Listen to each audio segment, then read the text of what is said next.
So yun guys, naghanap kami ng pato. Hanap namin yung pato namin, kakatayin namin kasi kuan, unti-unti na silang nauubos doon sa bukid. So dito kami ngayon, kasama ko si Mrs. Bali umambon pala dito. Ano may kan-ang?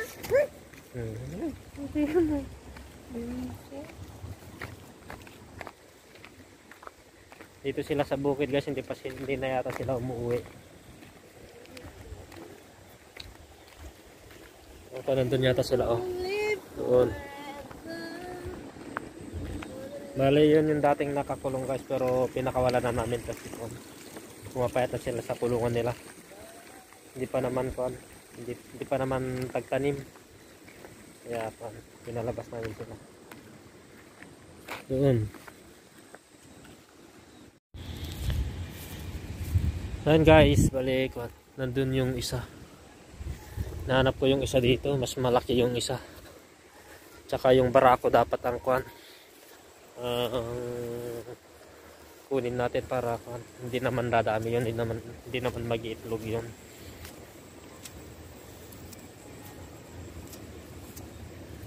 Ayun. Yun. Sa banda roon. Tingnan natin.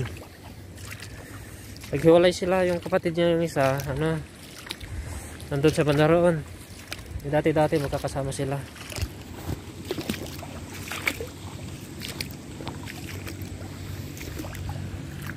Uy, nandito sila. Ayun, yung itim na yun, medyo malaki oh. Yun.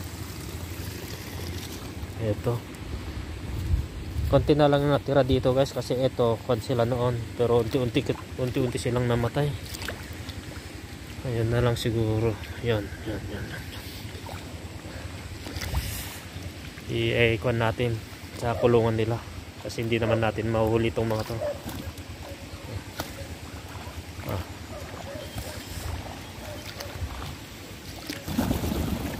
Ayun yung ina nila, yung mother nila. Maliliit pa sila guys.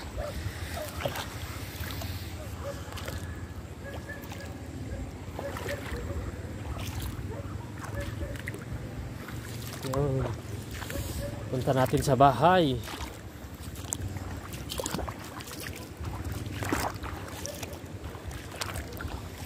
Nahirapan kasi tayo manghuli ito guys, kasi mahaba yung mga nila, pakpak nila.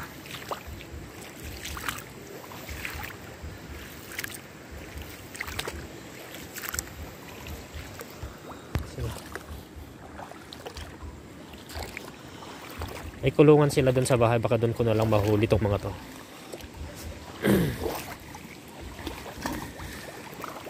Ayun guys, ibang pan yun, kila daddy yun. Anak ko, lumilipad-lipad na sila. Mahaba yung mga pakpak nila. Yan. Itong isa ditong kukunin natin, medyo payat pa to, pero okay lang yan.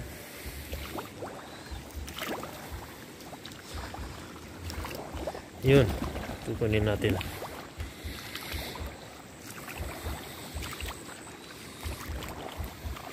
Maambon pala dito guys, hapon na. Maghapon na umuulan.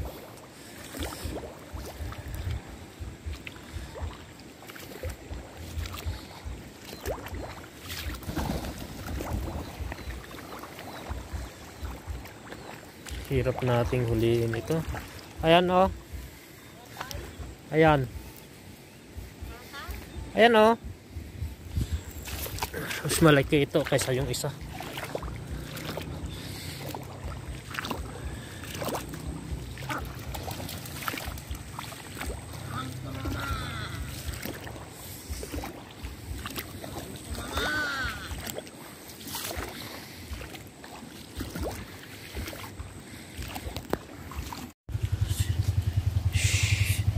Punta kayo sa kulungan nyo. Alam nila yung kulungan nila yan. Up. Doon kayo. Doon na.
So yun guys, natanggal natin yung dugo niya. Tanggalin lang natin yung mga natirang balat ay balahibo niya.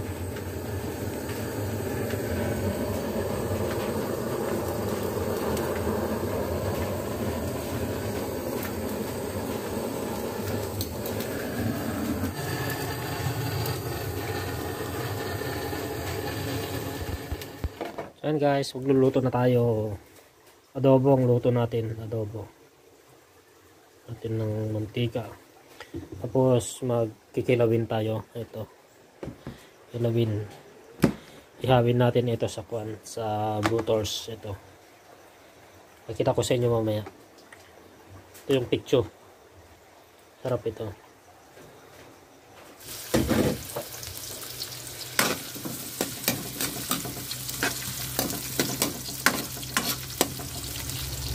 Kala ito yung karne niya guys. Ito.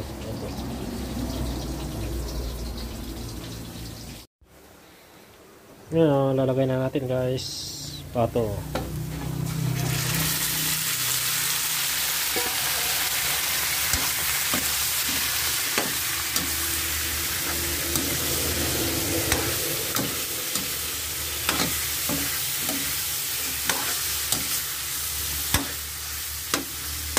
Tingnan natin ng paminta.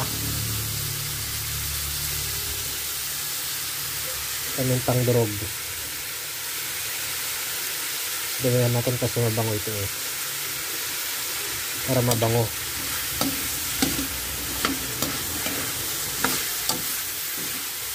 Lagyan na rin natin ng betchin konti.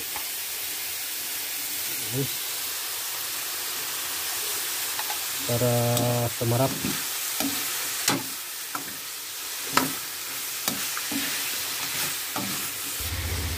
Yan guys, medyo lumabas na yung mantika nyo.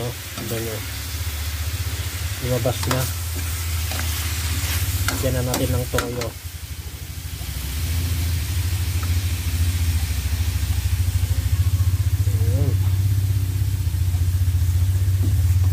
Lutuin lang natin saglit yung toyo nya.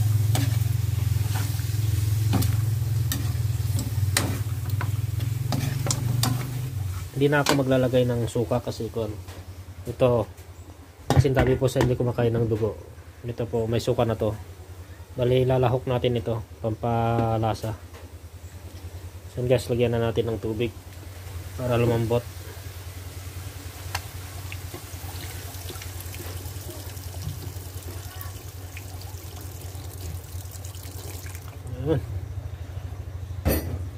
Hanggang sa lumambot na to guys. Hindi naman hindi naman matigas ito. Malambot lang ito. Tapos takpan lang natin. Medyo bitin. Tapos sabang niluluto natin yan, lulutuin na rin natin itong kilawin natin. Lapag lang natin dito. Ito, atay.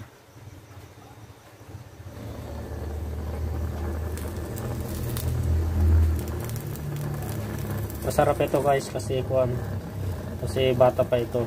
Hindi siya makunat, hindi siya matigas. Masarap din itong pangpulutan guys. Pero ito uulamin namin.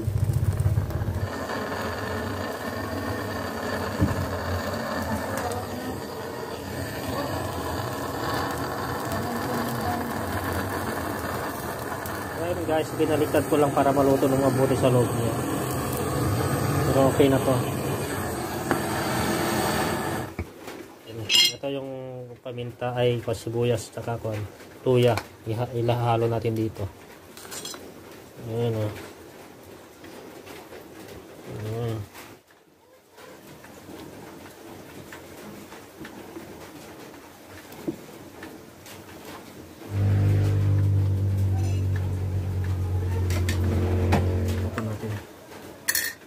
Natin.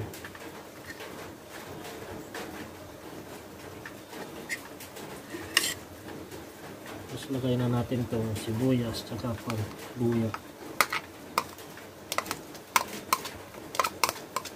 Tapos lagyan natin ng asin kasi hindi ko nilagyan ng asin kanina. Ako to may kalamansi kayo guys, mas maganda yung kalamansi, pero ako wala akong kalamansi kaya ito kung suka ng sili ang ilalagay ko. Lagyan natin ng konting sili para may anghang.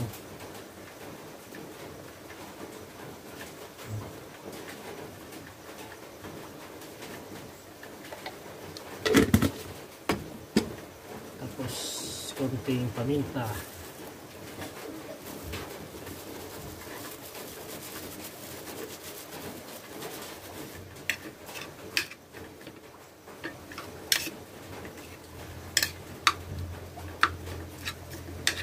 Dapat ba tumasa yung kwan niya, sibuyas. Mas maganda sana kung kwan guys, kung kakamayin yung lalamasin na, pero baka may magsabi na naman dyan na kwan yung ibang mga viewers natin na masiselan.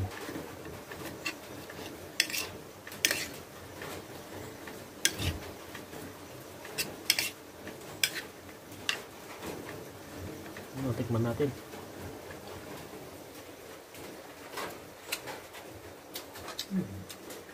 Best.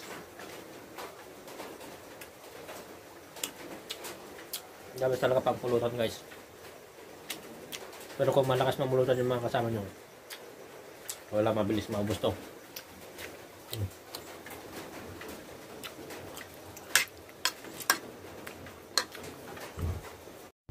Ito naman yung adobo natin.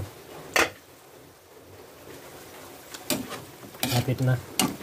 Paalsahin lang natin yung sabaw. So yun guys, tignan natin. Yun. Medyo pan na. Pwede na siguro lagay ito. Lumabas na yung mantika niya. Lagay na natin itong dugo. Haluin muna natin. Pasensya na po sa hindi kumakain ng dugo. Pero sa aming mga Ilocano, ganito ang masarap na luto ng ito.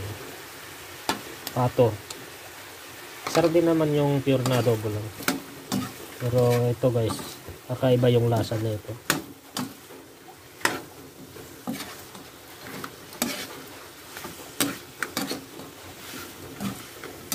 Pakapitin lang natin yung dugo niya sa laman. Ito din yung tinatawag nilang devil adobo, yung itim na itim talaga siya. Devil adobo na na pato.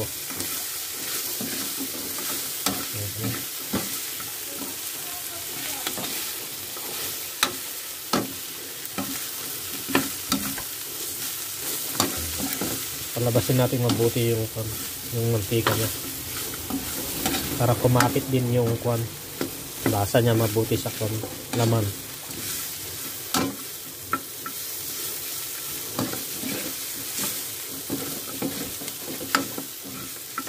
Yan, pwede na siguro ito. Itim na itim. Kain po. Kain guys, duckling. Hintay pato.